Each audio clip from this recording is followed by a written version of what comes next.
The Grand Conclave of the Galactic Union met once every 50 years aboard the station Varenthus Prime, a structure so vast it had its own weather systems, its own tides, its own gravity wells carved from the bones of a dead moon.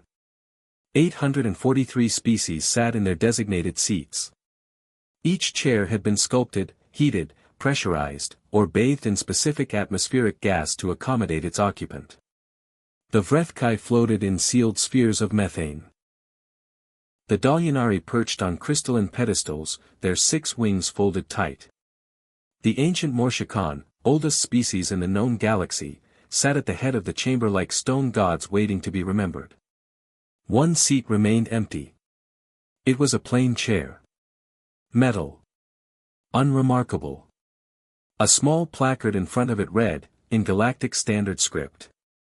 Earth, Sector 7, Outer Rim, status, uncontacted. Nobody paid it any attention. Nobody ever had. Admiral James Rourke stood aboard the USS Resolute, Earth's first faster-than-light capable warship, and stared at the transmission his communications officer, Lieutenant Marcus Webb, had just decoded. "Is this real?" Rourke asked. Webb ran the verification 3 times. "Yes, sir. It's a live broadcast from the Galactic Union Conclave. We've been receiving their signals for decades. We just didn't know what they were." Rourke leaned over the console and read the translated text scrolling across the screen. A gathering of 843 civilizations. Laws governing interstellar trade, warfare, territorial rights. A council that had been making decisions about the Milky Way galaxy for 11,000 years. And Earth's seat, empty. Forgotten. Never sent an invitation. Rourke was quiet for a long moment. "Set a course," he said. "Maximum jump." The USS Resolute dropped out of FTL directly inside the Conclave's no-transit zone. Every ship in the surrounding space turned. Weapon systems came online. The station's automated defense grid locked targeting solutions onto the unknown vessel in under 4 seconds. Inside the conclave chamber, the interruption caused visible panic. The Vrethkai spheres bobbed frantically. The Dalyanari spread their wings in threat display. Even the Morshikan, who had not moved in 6 hours, tilted their massive heads. A voice crackled over every frequency simultaneously, translated by the station's universal array. "Unknown vessel. You have violated the sacred transit boundary of Varenthus Prime. Identify yourself or be destroyed." Admiral Rourke clicked on his comm. "This is Admiral James Rourke of the United States Navy, representing the planet Earth, Sol System, Sector 7. We received your broadcast." A pause. "We weren't invited. So we invited ourselves." They let him board. Partly out of protocol. Mostly out of stunned curiosity.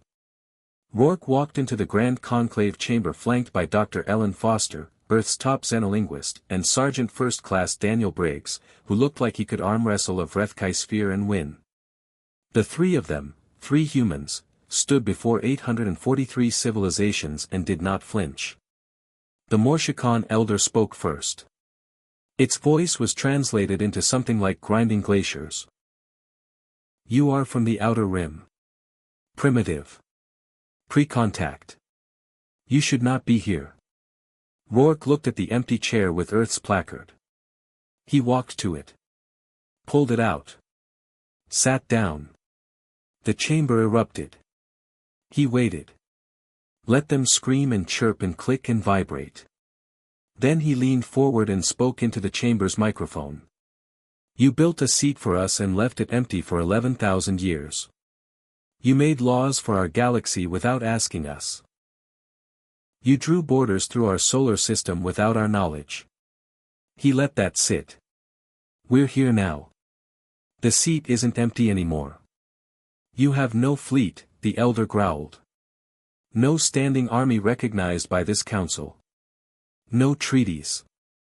No allies. You have nothing." Rourke smiled. It was the kind of smile that had nothing to do with humor. 11,000 years ago, we were painting on cave walls. He folded his hands on the table. 66 years ago, we split the atom. 40 years ago, we mapped our own genome. Last Thursday, we broke the light barrier. He glanced around the room. We don't need your treaties. We don't need your allies. We need you to understand one thing very clearly. He tapped the placard with Earth's name on it. We don't bow. Not to gods. Not to kings. Not to ancient councils who forgot we existed. His eyes didn't move from the elder. So, are we going to have a problem? Or are we going to talk like civilized species? The chamber was silent. The Morshikan elder stared at the human for a long, geologic moment. Then, slowly, for the first time in recorded galactic history, it inclined its head. Not a bow. But an acknowledgement. Earth's seat was no longer empty.